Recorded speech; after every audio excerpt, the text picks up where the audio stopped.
Temos uma batalha constante contra os desejos que tentam nos afastar de Deus. Gálatas 5, 19 a 21 lista algumas delas: imoralidade sexual, ódio, inveja, ira e outras práticas que nos separam de Deus. O perigo de ignorar a carne. Quem vive segundo a carne não pode agradar a Deus. Romanos 8:8. Ignorar a luta contra a carne pode levar ao afastamento espiritual. Estratégias para vencer. Submeta sua carne à vontade do Espírito Santo. Pratique o autocontrole e a disciplina espiritual, como jejum e oração. Memorize e declare versículos da Bíblia que fortalecem sua fé em momentos de tentação. Você já percebeu como os desejos da carne tentam controlar suas ações? A boa notícia é que, através do Espírito Santo, você tem o poder de vencer essa luta. O mundo e a carne já são inimigos difíceis de enfrentar, mas eles não atuam sozinhos. Existe uma terceira força, e ela é ainda mais perigosa. Enquanto o mundo e a carne são inimigos visíveis e internos, o terceiro inimigo opera no reino espiritual. Satanás, o adversário de Deus e do seu povo, é o inimigo mais astuto e perigoso. Ele não apenas usa as circunstâncias externas, mas também manipula o mundo e a carne para nos afastar de Deus. Ele era um anjo de luz, criado por Deus, mas caiu por causa do orgulho. Isaías 14, 12 a 15. Desde então, seu propósito tem sido roubar, matar e destruir. João 10, 10.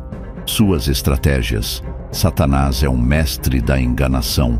Ele usa mentiras, tentações e acusações para minar nossa fé e confiança em Deus. Ele mente para distorcer a verdade de Deus. João 8:44. Ele tenta usando nossas fraquezas e desejos pecaminosos.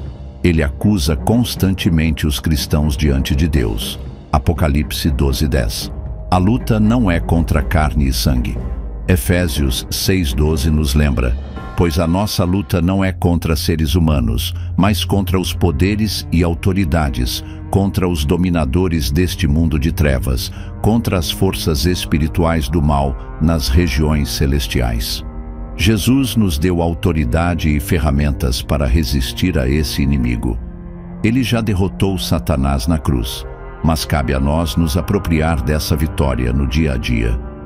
Efésios 6, 13 a 17 descreve as armas espirituais que Deus nos deu: o cinto da verdade, a palavra de Deus que nos guia, a couraça da justiça, a proteção da nossa posição em Cristo, os calçados do Evangelho, a prontidão para anunciar a paz, o escudo da fé, para apagar as setas inflamadas do maligno, o capacete da salvação, que protege nossa mente e esperança em Cristo, a espada do Espírito, a palavra de Deus como arma ofensiva.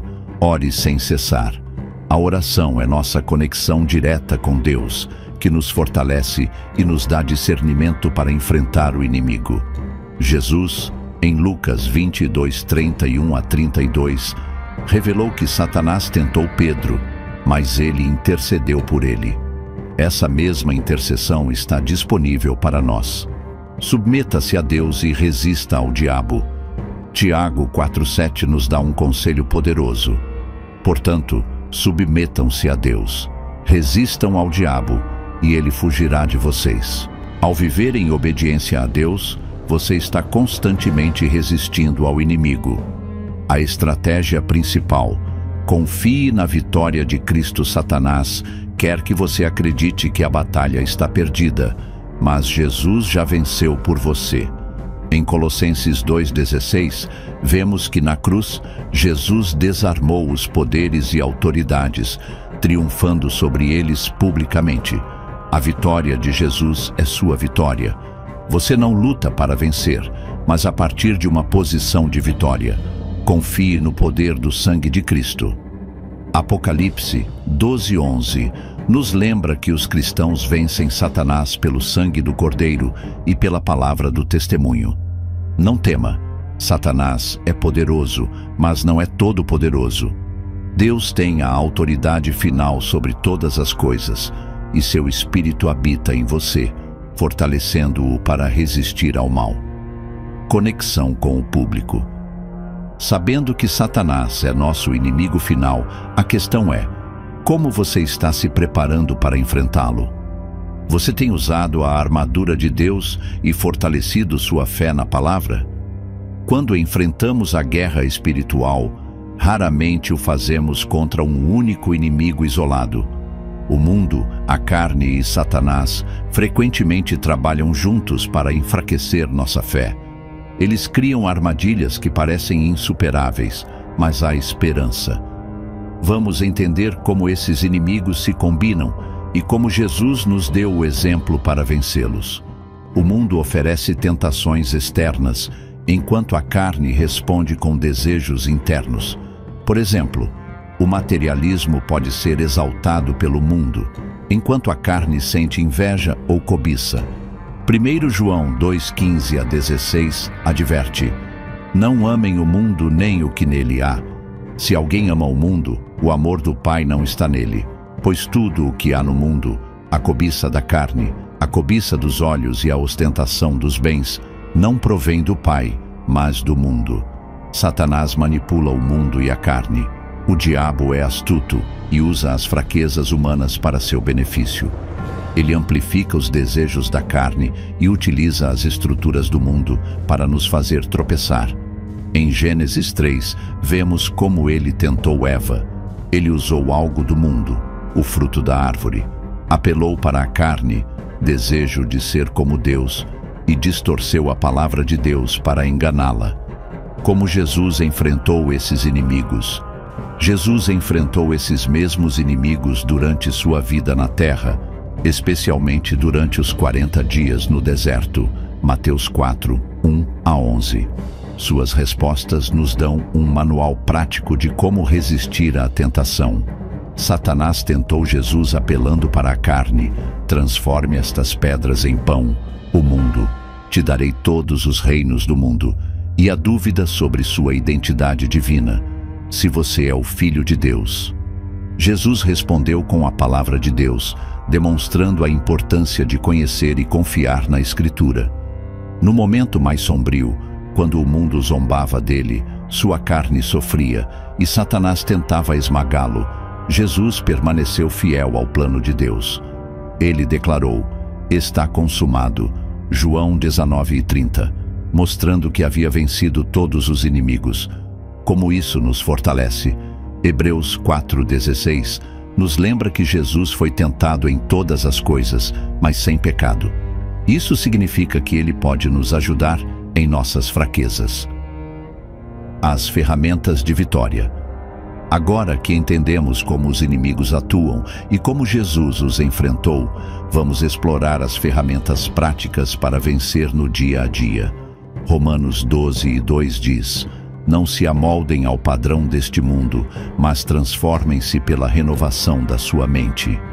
A batalha espiritual começa na mente. Leia a palavra diariamente, medite nela e permita que ela molde seus pensamentos. Oração é essencial. Não apenas peça ajuda, mas também adore a Deus, agradeça e busque discernimento. Judas 1:20 encoraja: edifiquem-se, porém, amados, na santíssima fé que vocês têm, orando no Espírito Santo. Não enfrente a batalha sozinho. Esteja cercado por outros cristãos que possam orar com você, oferecer encorajamento e ajudá-lo a resistir. Eclesiastes 4, 9 a 10 nos lembra da força que há na unidade. É melhor ter companhia do que estar sozinho, porque maior é a recompensa do trabalho de duas pessoas. Se um cair, o amigo pode ajudá-lo a levantar-se. Conexão com o público. Chegamos a um ponto crítico. Como você está se protegendo no dia a dia? Você tem renovado sua mente, fortalecido seu espírito e caminhado com uma comunidade de fé? A guerra espiritual não é um evento único, é uma batalha contínua. No entanto, Deus não nos chamou para viver em derrota, mas para sermos mais que vencedores em Cristo. Romanos 8, 37. Vamos explorar como viver em vitória constante, resistindo aos 3 inimigos e avançando no propósito divino. Reconheça o campo de batalha. Muitos cristãos subestimam a importância de estar em alerta constante. 1 Pedro 5,8 nos adverte: estejam alertas e vigiem. O diabo, o inimigo de vocês, anda ao redor como leão, rugindo e procurando a quem possa devorar.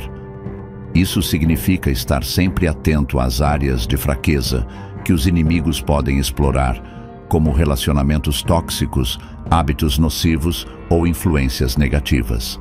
Revista-se da armadura de Deus. Efésios 6:10-18 é o guia definitivo para vencer a guerra espiritual. Cada peça da armadura tem um propósito específico. O cinto da verdade combate as mentiras do mundo.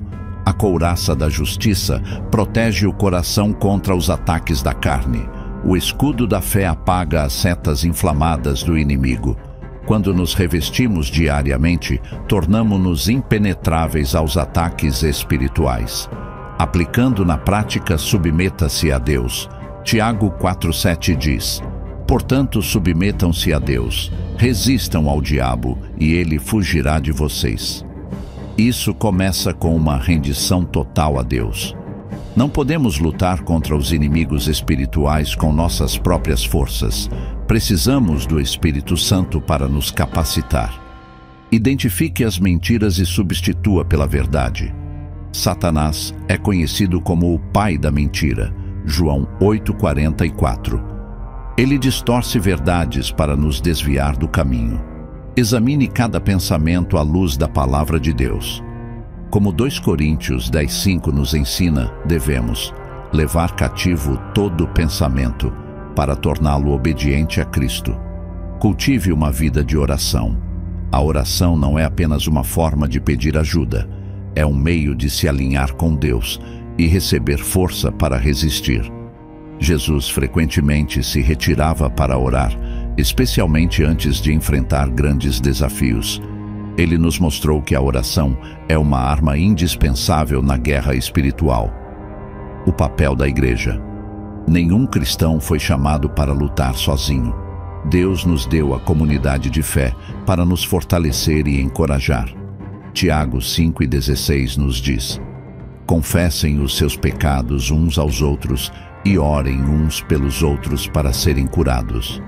A confissão quebra o poder do pecado e impede que a carne nos domine. A igreja é comparada a um corpo em 1 Coríntios 12:12-27.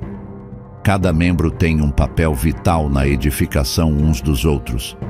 Quando nos unimos, tornamo-nos uma força poderosa contra os ataques dos 3 inimigos. O fim da guerra. A boa notícia é que a batalha já foi vencida na cruz. Quando Jesus disse, está consumado, João 19:30, ele não estava apenas declarando a vitória sobre o pecado, mas também sobre os poderes das trevas. Colossenses 2,15 nos lembra que Jesus desarmou os poderes e autoridades, triunfando sobre eles na cruz. Isso significa que, enquanto permanecermos em Cristo, não estamos lutando por vitória, mas a partir da vitória. A promessa da eternidade. Em Apocalipse 21:4, lemos sobre o dia em que toda dor, sofrimento e batalha chegarão ao fim. Ele enxugará dos seus olhos toda lágrima. Não haverá mais morte, nem tristeza, nem choro, nem dor, pois a antiga ordem já passou. Um chamado à ação. Agora que você conhece os 3 inimigos e as estratégias para vencê-los, a pergunta é: o que você fará com esse conhecimento? Reflita. Quais áreas da sua vida estão vulneráveis aos ataques do mundo, da carne e de Satanás? Como você pode se fortalecer espiritualmente para resistir? Hoje é o dia de tomar uma decisão. Submeta-se a Deus, revista-se da armadura espiritual e entre na batalha com confiança. Esta mensagem não é apenas para você. Compartilhe com seus amigos, familiares e irmãos em Cristo. Ajude-os a entender a importância de estarem preparados para a guerra espiritual. Encerramento. Você não está sozinho nessa batalha. O Espírito Santo está com você. A palavra de Deus é sua espada, e a vitória já foi garantida na cruz. Lembre-se, maior é aquele que está em você do que aquele que está no mundo. 1 João 4,4. Se essa mensagem tocou seu coração, deixe um comentário abaixo, compartilhe este vídeo e inscreva-se no canal para mais conteúdos que edificam a fé. Que Deus abençoe você e fortaleça sua caminhada. Até o próximo vídeo.